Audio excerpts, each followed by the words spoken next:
한 주 하루하루가 날씨가 많이 변하는 것 같습니다. 참 이런 날씨에 환절기에 참 삶을 살아간다는 게 쉽지 않은데 그래도 건강하게 또 이렇게 주일에 하나님의 가족으로 만나서 예배하는 것 하나님의 은혜인 줄로 압니다. 우리 전후좌우로 축복하면서 인사하도록 하겠습니다. 축복합니다. 네, 잘 나오셨습니다. 네, 은혜 받으십시다. 네, 복을 받으시려면은요. 네, 아멘. 오늘도 우리 예배가 복된 예배가 된 줄로 믿습니다. 신앙생활하면 여러분 떠오르는 게 무엇이 있을까요? 뭐 많은 것들이 떠오르시겠죠. 신앙생활하면 천국, 구원, 믿음, 교회, 예배, 찬송, 기도, 전도, 봉사, 구제, 선교 뭐 많은 것들이 우리 머릿속에 생각이 됩니다. 그리고 오랜 동안 신앙생활 해오셨다고 한다면 이런 생활 잘 알고 또 익숙하죠. 이렇게 잘 알고 익숙한 신앙생활 중에 오늘 기도생활 한번 살펴보려고 합니다. 굳이 잘 아는데 익숙한데 살펴보고 나눌 필요가 있을까? 뭐 이런 질문, 이런 반문 하실 수도 있겠습니다. 이런 반문에 기도가 무엇이냐라고 다시 우리가 질문을 받게 되면 막상 어떻게 대답해야 될지 조금은 당혹스럽게 느껴질 때도 있습니다. 물론 기도가 무엇이냐고 물어보면 이런 대답 들을 수 있죠. 하나님과의 대화입니다. 하나님께 구하는 것입니다. 하나님과 소통하는 것입니다. 영혼의 호흡입니다. 뭐 이런 이야기입니다. 물론 이런 답들이 틀렸다 말하는 것 아닙니다. 기도의 본질을 말하기에는 조금은 부족하다. 부족하다. 이렇게 생각이 되기 때문에 이런 부족함이 가져오는 게 결국 우리가 기도하는데 어려움을 느끼게 하고요. 또 기도하는 어려움을 갖게 되면 기도하는 일을 멀리하게 되고 그러다 보면 기도하는 관계가 없는 이런 신앙생활 할 수도 있다. 뭐 그렇게 생각이 됩니다. 그런 안타까움을 생각해 보면서 우리가 내일부터 시작되는 기도 운동에 우리가 함께 합시다. 그래서 조금 더 본질적인 기도에 대한 이야기 나누면서 기도하는 어려움도 해결해 보고 기도를 조금 더 가까이 하고 하나님을 더 찾고 구할 수 있는 그런 기도 생활 우리 한번 생각해 보는 이 시간 되기를 먼저 주님의 이름으로 축복합니다. 자, 오늘 본문은 예수님께서 산에 오르셨다가 내려오실 때 함께 했던 세 제자들을 제외하고 아래에 남아있던 제자들이 큰 무리에 둘러싸여서 서기관들과 더불어 변론을 하는 그런 내용입니다. 예수님께서 제자들에게 묻습니다. 너희가 무엇을 그들과 변론하느냐? 예수님의 질문에 귀신 들린 아들의 아버지가 걱정스럽고 급한 마음에 선생님, 말 못하게 귀신 들린 내 아들을 선생님께 데려왔습니다. 라고 대답합니다. 아마도 이 아버지는 이런 아들의 문제로 예수님을 찾아왔지만 산에 오르신 예수님을 만날 수 없게 되자 예수님의 제자들에게 자신의 아들의 문제를 위한 도움을 청했던 것 같습니다. 하지만 제자들이 이 문제를 해결하지 못했습니다. 이게 예수님의 반응 상당히 신랄합니다. 19절 상반절 말씀 보니까 같이 한번 읽어보시죠. 19절 상반절입니다. 시작. 내가 얼마나 너희와 함께 있으며 얼마나 너희에게 참으리요. 여기까지 읽겠습니다. 자, 이런 예수님의 반응 마가복음 6장에 보면은 제자들이 부족해요. 예수님의 제자들로 부름을 받았지만 아직 온전한 제자, 완전한 제자라고 할 수 없음에도 불구하고 많은 귀신을 쫓아내고 병자들을 고칠 수 있도록 하늘의 권세를 제자들에게 주어서 보내잖아요. 그리고 이 제자들이 그 권세를 가지고 나아가서 귀신도 쫓아내고 병자들도 고칩니다.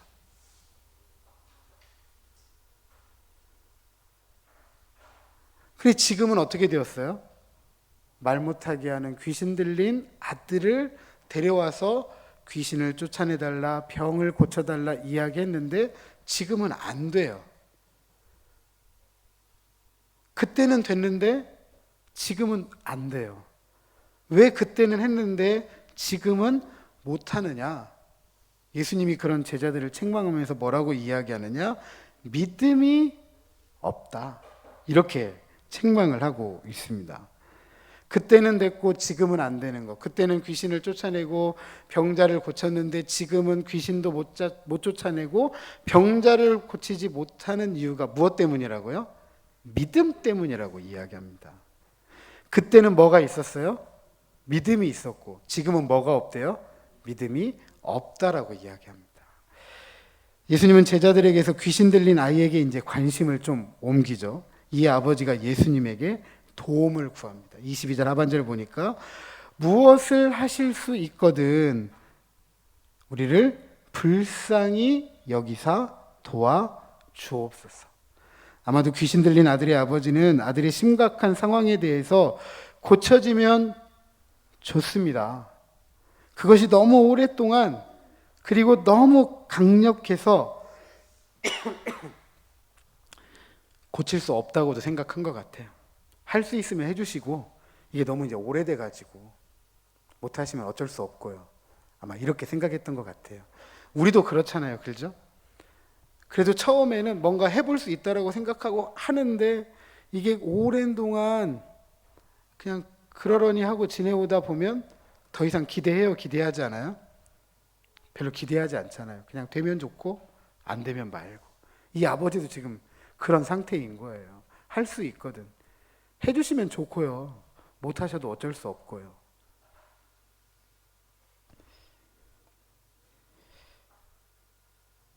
그렇잖아요. 앞서 제자들도 고치려고 했는데 고쳤어요? 못 고쳤어요? 못 고쳤잖아요. 예수님의 제자들도 못 고쳤는데 네. 지금 이런 회의감도 섞인 이야기입니다. 이 예수님께서 이렇게 이야기하죠. 오늘 23절 말씀인데 우리가 읽었지만 한 번 더 읽어보도록 하겠습니다. 23절입니다. 시작.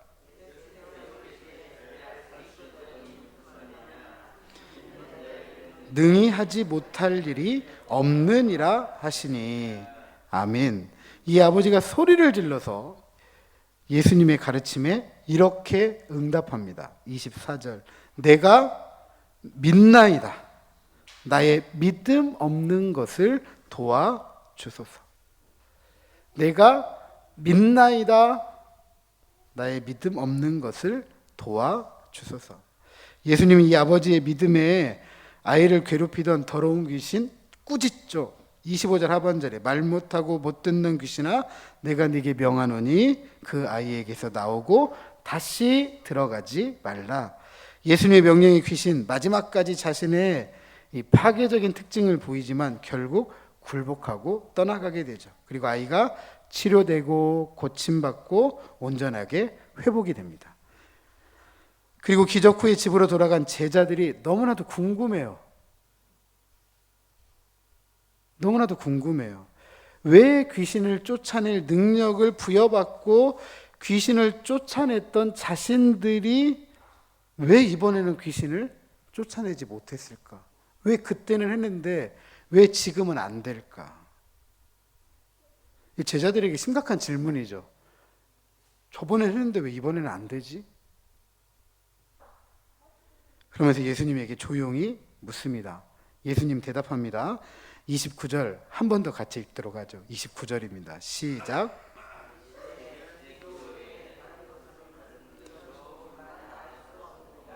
아멘. 앞서 예수님이 그때는 됐고 지금은 되지 않는 이유를 뭐라고 이야기했죠? 믿음이라고 이야기했고, 왜 그때는 예수님 됐고 지금은 안 됐습니까? 라고 이야기했더니 이번에는 그런 일들을 무엇으로 가능하다고요? 기도로 가능하다. 자, 여기에서 우리가 알 수 있는 것은요, 저를 한번 따라서 하십니다. 기도의 핵심은 믿음입니다. 한 번 더 하시죠. 기도의 핵심은 믿음입니다. 네. 자, 그렇다면 기도의 핵심이 믿음이라고 했는데 그러면 이 믿음은 무엇일까요? 어떤 믿음일까요? 그냥 된다 이게 믿음일까요? 지금도 그러는지 모르겠지만 영업하시는 분들, 특별히 보험 설계하시는 분들 이렇게 모아놓고 예전에 그랬습니다. 영업 강의할 때 항상 그거 많이 했어요. 나는 할 수 있다. 나는 할 수 있다. 집에서 아침에 나올 때 거울 보고 나는 할 수 있다. 나는 할 수 있다. 나는 할 수 있다. 이거 믿음인가요? 된다, 된다, 된다. 이런 믿음을 지금 이야기하는 것일까요? 자, 이 이야기를 위해서 우리 한 구절 더 살펴보도록 하겠는데, 에스겔서 36장 32절 이하 37절인데 제가 읽어보도록 하겠습니다. 주 여호와의 말씀이니라. 내가 이렇게 행함은 너희를 위함이 아닌 줄을 너희가 알리라. 이스라엘 족속아, 너희 행위로 말미암아 부끄러워하고 한탄할지어다. 주 여호와께서 이같이 말씀하셨느니라. 내가 너희를 모든 죄악에서 정결하게 하는 날에 성읍들에 사람이 거주하게 하며 황폐한 것이 건축되게 할 것인즉, 전에는 지나가는 자의 눈에 황폐하게 보이던 그 황폐한 땅이 장차 경작이 될지라. 사람이 이르기를 이 땅이 황폐하더니 이제는 에덴 동산같이 되었고 황량하고 적막하고 무너진 성읍들에 성벽과 주민이 있다 하리니, 너희 사방에 남은 이방 사람이 나 여호와가 무너진 곳을 건축하며 황폐한 자리에 심은 줄을 알리라. 나 여호와가 말하였으니 이루리라. 주 여호와께서 이같이 말씀하셨느니라. 그래도 이스라엘 족속이 이같이 자기들에게 이루어 주기를 내게 구하여야 할지라. 내가 그들의 수요를 양떼같이 많아지게 하되 제사 드릴 양떼 곧 예루살렘이 정한 절기의 양 무리같이 황폐한 성읍을 사람의 떼로 채우리라. 그러한즉 그들이 나를 여호와인 줄 알리라 하셨느니라. 에스겔은 포로기 시대에 활동했던 선지자입니다. 포로기 시대. 이 포로기 시대에 이스라엘은 얼마나 황량하고 황폐했느냐. 아수르와 바벨론에 의해서 이 땅에 사람들이 거주하지 못하도록 만들었어요. 우리도 흔하게 밭, 이돈, 경작을 하시잖아요. 그런데 몇 년 묵으면 어떻게 되죠? 쓸만한 땅이에요? 쓰지 못할 만한 땅이에요? 쓰지 못할 만한 땅이 되잖아요. 그죠? 그런데 그렇게 이 이스라엘 땅을 어떻게 만들어 놨냐면 사람이 살지 않는 땅. 그러니까 완전히 버려진 땅이 돼버린 거예요. 완전히 버려진 땅. 그뿐이겠습니까? 전쟁에 의해서 나라가 망했죠. 성읍이 파괴됐죠. 성전이 무너졌죠. 도시 전체가 남아있는 게 없어요. 없어요. 그런데 하나님께서 뭐라고 이야기하느냐? 이런 도시가 다시 이루어질 것이다. 여기에 사람의 때, 사람의 무리, 많은 사람들이 살게 될 것이다. 황량하고 황폐해진 이 땅이 에덴 동산같이 될 것이다. 이렇게 에스겔을 통해서 이야기를 해줘요. 그러면서 뭐라고 이야기하느냐? 이렇게 이야기합니다. 주 여호와가 이같이 말씀하셨다. 누가 말씀하셨대요? 하나님께서 그렇게 말씀을 하셨대요. 내가 다시 도시를 세우겠다. 내가 다시 사람을 모으겠다. 내가 에덴 동산같이 만들겠다. 하나님께서 그렇게 이야기를 합니다. 하나님께서 말씀하시면 하나님께서 하시는 거죠. 그죠? 천지를 창조하셨어요. 말씀하셨더니 천지가 만들어졌어요.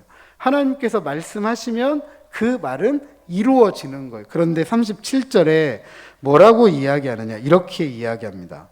그래도 내가 이렇게 말했지만, 내가 이렇게 약속했지만, 내가 이 일을 이루겠지만, 그래도 이스라엘 족속이 이같이 자기들에게 이루어 주기를 내게 구하여야 한다. 하나님이 하시는데 그럼에도 불구하고 어떻게 하라고요? 나에게 구하라. 나에게 구하라.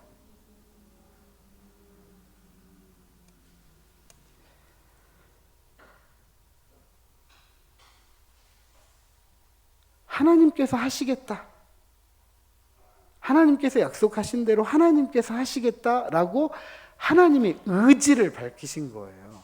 부모가 자녀들에게 내가 해줄게 라고 말할 때는 그거 하는 거예요, 안 하는 거예요? 하시는 거잖아요. 자식들에게 공수표 낱말하지 않잖아요. 그죠? 못하는 건 못한다고 이야기하고 해준다는 건 해준다고 말씀하시잖아요. 그런 것처럼 하나님이 내가 해줄게 라고 이야기를 하시는 거죠. 하나님의 의지를 따라서 하나님이 큰일 하신다는 거예요. 새 일을 하신다는 거예요. 하나님께서 큰일, 새 일을 행하시는데 이스라엘에게 무엇을 요구하느냐? 구하래요. 오늘 우리가 이야기하는 말로 쉽게 기도하래요. 기도하래요.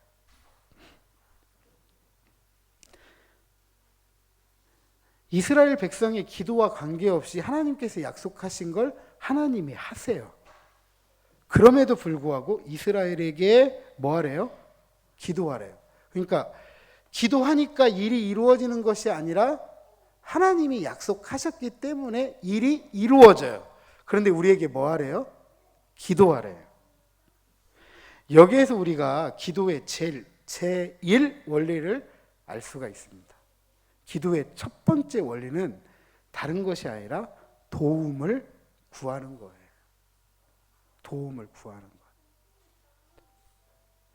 된다, 된다, 된다, 할 수 있다, 할 수 있다, 할 수 있다. 이런 태도가 아니라 어떤 태도예요? 도움을 구하는 사람은 어떤 태도죠? 할 수 있어서 도움을 구해요? 되니까 도움을 구하는 겁니까? 아니죠. 어떤 얘기죠? 도움을 구하는 사람은 뭘 내려놔야 되죠? 뭘 내려놔야 도움을 구할 수 있죠? 뭘 내려놔야 돼요? 저를 따라서 하십니다. 자존심. 따라서 하시죠. 자존심. 자존심을 못 내려놓으면 도움을 구할 수 있어요? 없어요? 못 구하죠. 도움 못 구해요. 여러분들이 키운 자녀들은 어땠는지 모르겠지만 이 사춘기 때 우리 자녀들이 좀 독립적이기 위해서 부모에게 좀 저항을 하잖아요. 그렇죠? 저항을 하면서 어떤 일들을 하냐면 뭐 밥도 안 먹어, 뭐 뭣도 안 해, 용돈도 안 받아, 막 그러면서 조금 그런 경우들이 있어요. 근데 어머니가 해주는 밥 안 먹을 수 있어요? 부모님이 주는 용돈 안 받을 수 있나요? 먹지 않고 용돈 못 받으면 살아요, 못 살아요? 아니면 뭐 자기가 나가서 벌어서 먹고 생활을 해야 되는데, 그죠? 그런데 부모에게 그렇게 저항하고 대들고 난 다음에 말이 쉽게 떨어져요, 안 떨어져요? 차마 자존심이 허락을 안 해. 나중에 진짜 배고프고 정말 돈이 필요해야 그때 가지고 얘기하는 거죠. 엄마 돈 필요해. 아빠 돈 줘. 이렇게 얘기하는 거죠. 도움을 구한다는 건 자존심을 내려놓는 거고요. 자존심을 내려놓는다는 것은 이런 이야기죠. 나는 무지합니다. 나는 무능합니다. 이 이야기를 하는 거예요. 이것이 기도입니다. 기도는 도움을 구하는 거예요. 그래서 오늘 성경 강론의 제목이 기도는 호소입니다. 호소입니다. 한 나라의 이 뭐 대통령이든 총리이든 뭐 이런 사람들이 나라가 어려워져요. 여러분 아시는 것처럼 파키스탄의 3분의 2가 홍수로 지금 큰 어려움을 겪고 있습니다. 이 파키스탄에도 총리가 있잖아요. 근데 뭐라고 이야기해요? 우리를 도와주세요. 3분의 2가 물에 잠기다 보니까 이 어려움을 해결할 수 있는 능력이 우리 안에는 없습니다. 우리는 이걸 해결할 수 있는 능력이 없고 지혜가 없으니까. 그래서 국제사회에 호소하는 거예요. 도와주세요. 도와주세요. 도와주세요. 앞서 우리 전장로님 우크라이나 러시아 전쟁 이야기했는데 우크라이나가 매번 뭐예요? 우리가 우리 힘으로 감당이 못하니까 전쟁 무기를 지원해달라. 계속 이야기하는 거잖아요.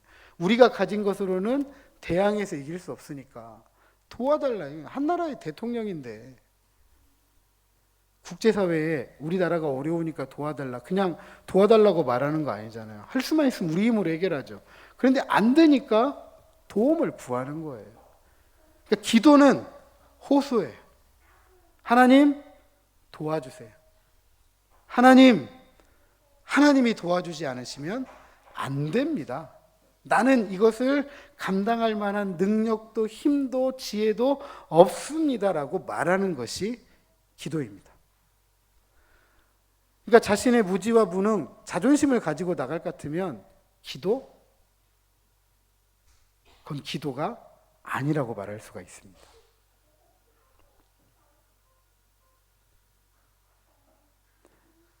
자존심을 자꾸 세우잖아요. 그리고 뭔가 기도하면서 이루어지면 어떻게 될까요?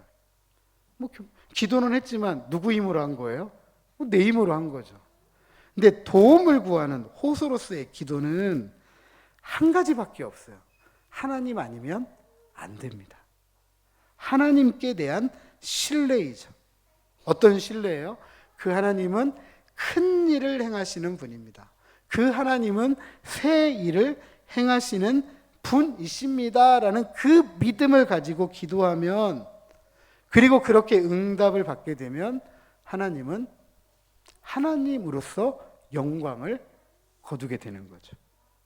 따라서 기도하면 기도할수록 나는 작아져요. 내가 할 수 있는 일들이 작아집니다. 반면에 하나님께서 하시는 일은 커져요. 그래서 기도를 한 문장으로 이렇게 표현합니다. 한 번 더 저를 따라서 하시죠. 하나님 도와주세요. 하나님 도와주세요라는 이 문장은 우리의 신앙 수준을 그대로 보여줍니다. 하나님 도와주세요는 기도의 1원리고 제1원리인 핵심인 믿음의 표현입니다. 이 믿음은 앞서 말씀드렸던 것처럼 하나님께서 하실 큰 일, 하나님께 행하시는 큰 일, 새 일에 대한 믿음입니다. 그렇기 때문에 신앙의 수준을 평가할 수 있는 거죠. 신앙은 뭐죠? 내가 괜찮다라는 걸 보여주는 게 신앙인가요? 아니죠. 신앙은 하나님이 어떤 분이신지를 드러내는 게 신앙이에요. 하나님 나 이 정도면 괜찮죠? 세상 사람들도 저 정도면 괜찮다. 이게 신앙의 평가가 아니란 말이죠.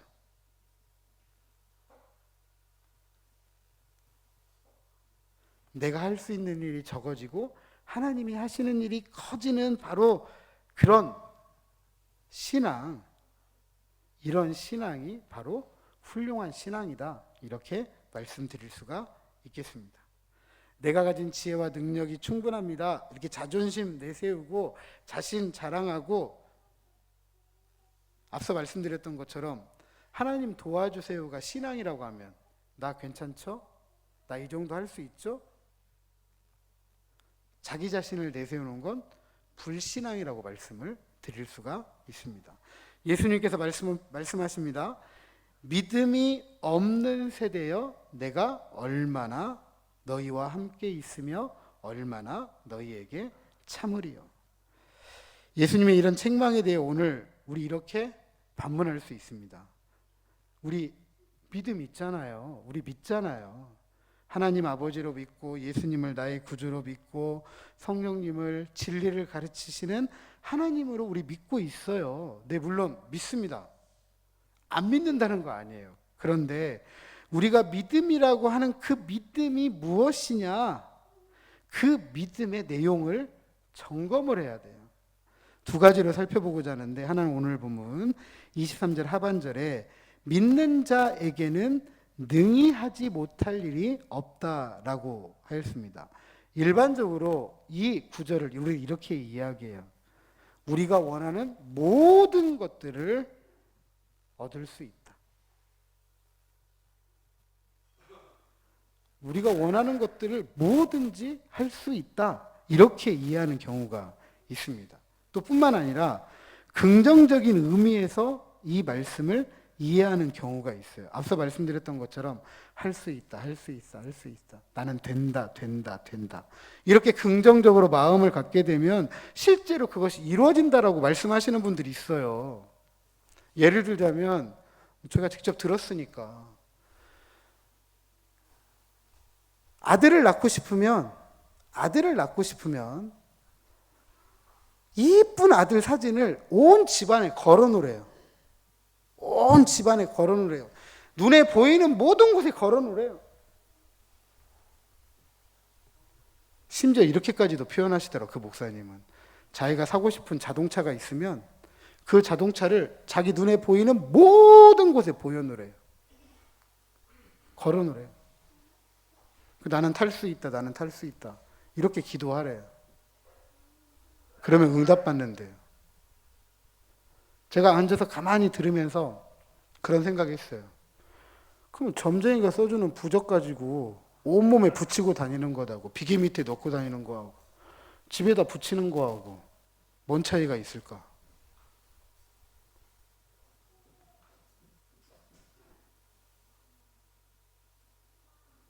거기 많은 분들이 앉아서 아멘 하는데 제가 목사님 부적하고 뭔 차이 있어요? 이렇게 물어볼 수가 없어가지고 차마 질문을 안 했습니다.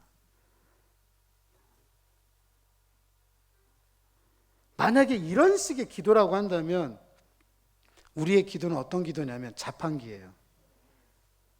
박사님 오늘 오셔서 자판기에서 뭐 드셨죠? 커피 드셨죠? 뭘 드시려고 커피 드시려고 뭘 누르셨죠? 커피 버튼 누르셨잖아요. 그죠? 거기에 선택하는 게 있잖아요. 국산차도 있고 커피도 있잖아요. 네. 왜 커피 드셨죠? 너무 막 질문하니까. 이거 지금 틀렸다고 말하려고 하는 게 아니라 집사님이 커피를 원하니까 커피 버튼을 누르신 거잖아요. 그죠? 국산차 드시고 싶으신 분은 못 눌러요. 국산차 누르시겠죠. 근데 앞서 말씀드렸던 것처럼 나 아들 원해 하고 사진 다 붙이고 나는 아들 낳을 수 있어, 아들 낳을 수 있어, 아들 낳을 수 있어. 딸 낳고 싶으면 딸 사진 붙여놓고 딸 낳을 수 있어, 낳을 수 있어, 낳을 수 있어. 뭐 한 50평, 60평, 100평 좋은 아파트, 빌라 뭐 붙여놓고 나 여기 살 수 있어, 살 수 있어, 살 수 있어. 그러면 뭐가 되는 거죠? 기도는 자판기예요. 내가 원하는 거 누르기만 하면 나오는 거.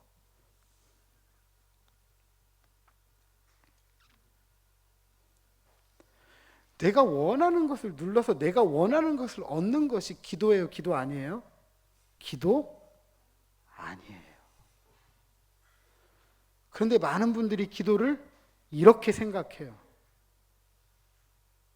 오늘 우리가 살핀 내용은 내가 얻는 것을 얻는 믿음에 대한 이야기가 아니라 하나님께서 어떤 분이시라고요?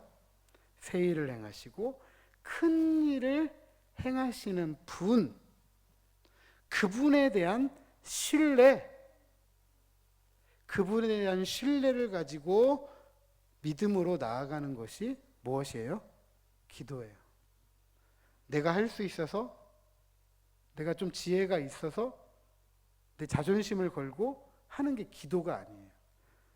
나보다는 크신 하나님, 내가 생각지도 못한 일을 행하시는 무궁한 지혜를 가진 하나님, 그 하나님이 이루실 일들에 대해서 믿음을 가지고 나아가는 게 기도예요.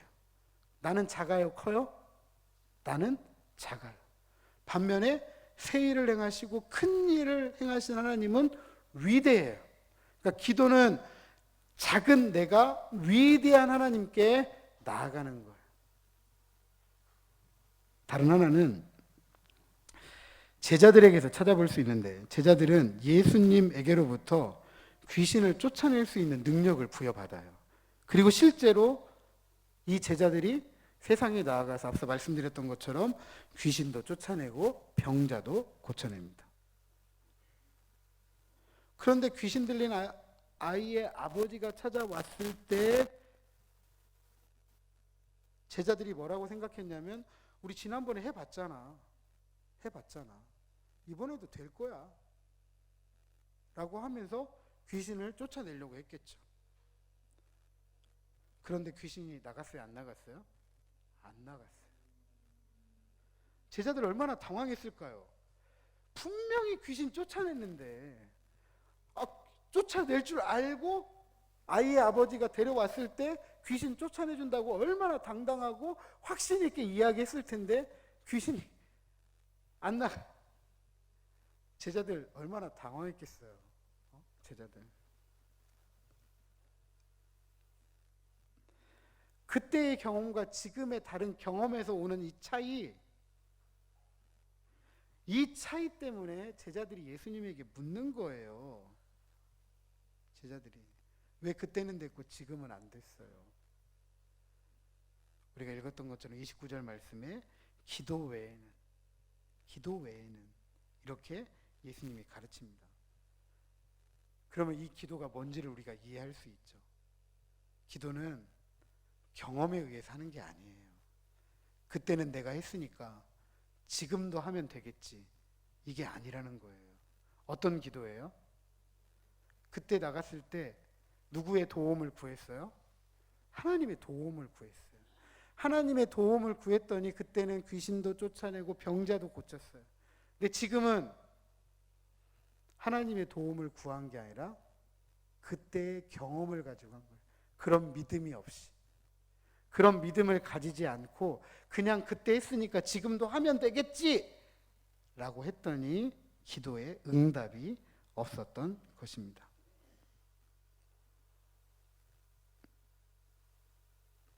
믿음이 있으면 자신을 내려놓게 되는 거예요. 누구를 믿기 때문에? 하나님을 믿기 때문에. 근데 믿음이 없으면 나를 내려놓지 않아요.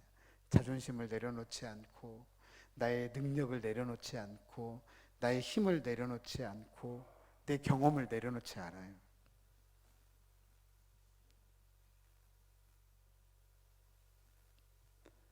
기도는 하나님에 대한 자신의 믿음을 표현하는 겁니다. 우리의 믿음이 하나님께서 행하시는 큰 일, 새 일에 대한 믿음의 반응이라고 말씀을 드릴 수가 있겠습니다. 그래서 기도는 그것을 원하는 우리의 표현이죠. 하나님께서 행하실 일을 우리가 기대합니다. 하나님 일해주세요. 하나님 도와주세요. 이로써 하나님께서 스스로 자신이 하나님 되신다라는 것을 드러내시고 영광을 받으시죠. 어떻게 해요?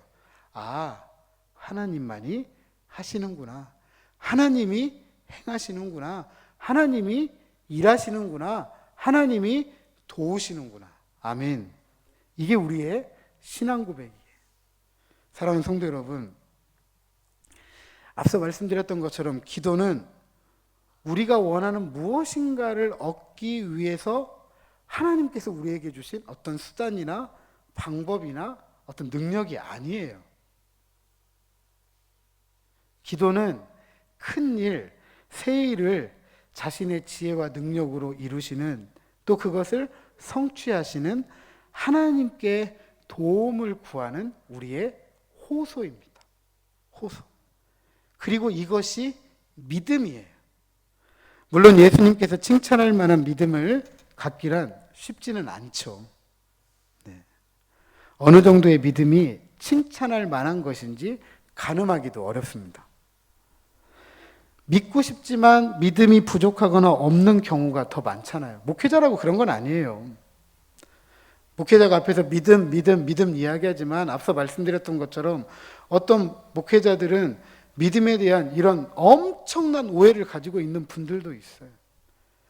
믿음에 대해서 올바로 이야기한다고 해서 제가 그런 믿음을 온전하게 가지고 있느냐? 여러분들이 저에게 묻는다고 하면 저도 당혹스러울 것 같아요. 저도 그런 믿음을 온전하게 가지고 있지는 못해요. 그냥 저도 그런 온전한 믿음을 위해서 오늘도 조금씩 앞으로 나아갈 뿐이죠. 그러다가 어느 순간에 저도 넘어지고 자빠지고 쓰러지고 다시 후퇴할 때도 있어요. 그러다가 또다시 그 자리에서 일어나서 도움을 구하며 한 걸음 한 걸음 또 나아가는 거죠. 아마 우리 모두가 다 이러지 않을까 생각합니다. 저는 여러분들에게 믿음 없다라고 말씀드리는 게 아니에요. 저하고 똑같다고 말씀을 드리는 거예요. 중요한 것은 이런 것입니다. 믿음과 믿음 없음. 아버지가 그러잖아요. 내가 믿나이다? 할 수 있거든. 믿는 것 같기도 하고 믿지 않는 것 같기도 하고 이 아버지가 저 같아요. 이 아버지가 저 같아요. 그런데 이 믿음과 믿음 없음 사이에 어디에서 왔다 갔다 하고 있는 이 아버지의 도움을 구하는 호소, 이 호소에 예수님이 어떻게 하셨어요? 응답하셨어요.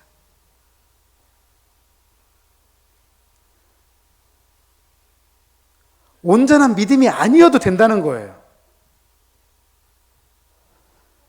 믿음과 믿음 없음 사이 어디에 있어도 괜찮아요. 이걸 우리가 좀 쉽게 표현하죠. 부족한 믿음. 부족한 믿음. 부족한 믿음이라고 할지라도 하나님께서 행하시는 큰 일, 새 일에 대한 기대와 믿음을 가지고 도움을 구하면 주님은 뭐 하신다? 응답하신다. 아멘. 아멘. 좀 기도에 용기가 생기세요?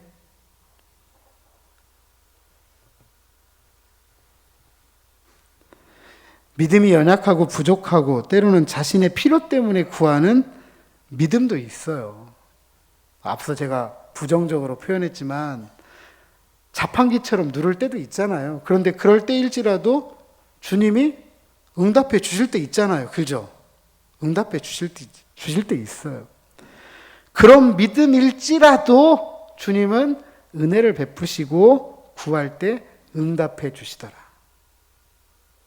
그래서 우리는요, 이 귀신 들린 아버지처럼 구할 수 있어야 돼요. 내가 믿습니다. 나의 믿음 없음을 불쌍히 여겨주세요. 내가 믿습니다. 나의 믿음 없음을 불쌍히 여겨주세요. 이 고백에 예수님은 응답해 주셨습니다. 내일부터 시작되는 기도 운동, 기도라는 걸 우리는 너무 앞서 말씀드렸던 것처럼 뭔가 지혜를 표현하고 능력을 보여주고 나 괜찮지? 이런 걸 보여주고 이렇게 생각하면 기도하기 어려워요. 그죠? 같이 모여서 기도하지 않고 개인적인 어떤 신앙의 양심을 따라서 하나님께 조금 더 개인적으로 가까이 나아갈 수 있는 시간들을 드리기 위해서 기도 총량제로 하잖아요. 그죠? 이 자리는 내가 지혜 있다라고 보여주는 자리도 아니고 능력 있다라고 보여주는 자리도 아닙니다. 나 괜찮다? 이거 보여주는 자리도 아니에요. 말을 많이 해서 들어주시는 것도 아니잖아요. 그죠? 말을 적게 하니까 너는 별로 구하는 게 적다. 이렇게 해서 주님이 들어주시지 않는 것도 아니에요. 한나는 기도하잖아요. 한나 기도하잖아요. 임신을 위한 기도를 해요. 자식 하나 달라요. 큰 소리로 기도해요? 기도하지 않아요? 기도하지 않아요. 중얼거렸던 것 같아요. 근데 중얼거릴 때 뭐라고 중얼거렸을까요? 자식 하나 갖고 싶다는데 하나님 이렇게 가지고 자식 하나 이렇게 기도했을까요? 저는 그렇게 생각하지 않아요. 한나는 아마 한 문장으로 기도했을 거예요. 하나님 자녀 주세요. 자녀 주세요. 자녀 주세요. 자녀가 없던 것 때문에 슬퍼가지고 통곡하기도 하고 울기도 하고 신음하기도 하고 끙끙 앓기도 하고 아마 그 기도의 시간이 그랬을 거예요. 엘리가 봤더니 쟤는 큰 소리로 이야기하는 것도 아니고 기도하는 것도 아니고 정신을 똑바로 차린 것도 아니고 그냥 중얼거리고 막 흐느적거리고 신음하고 술 마신 거 아닌가 이렇게 오해할 정도로. 그런데 그런 한나의 기도를 누가 들으셨어요? 하나님이 들으셨잖아요. 그리고 사무엘을 주셨어요. 아멘. 여기 이 자리에 나오셔가지고 저는 많은 말을 하라는 게 아닙니다. 그냥 하나님 도와주세요. 이 한 문장이면 돼요. 하나님 도와주세요. 여러분이 많은 말을 하지 않더라도 나보다 나를 더 주님이 잘 아세요. 그리고 그분이 우리 안에서 해야 될 일, 새 일, 큰 일, 이루고자 하시는 일들을 먼저 가지고 계세요. 먼저. 그저 그것을 우리는 구할 뿐이에요. 도움을 구할 뿐입니다. 믿음과 믿음 없는 역설적인 긴장 속에서 귀신 들린 아들의 이 병을 위해서 호소했던, 도움을 구했던 우리 아버지처럼 이 구할 수 있는 믿음을 가지고, 도움을 구하는 이 믿음을 가지고 하나님 앞에 나아가서 하나님께서 우리 안에서 이루시는 큰 일을 경험하고 그 하나님과 함께 우리의 남겨진 삶을 살아가는 저와 여러분, 우리 모두가 되시기를 주님의 이름으로 축복합니다.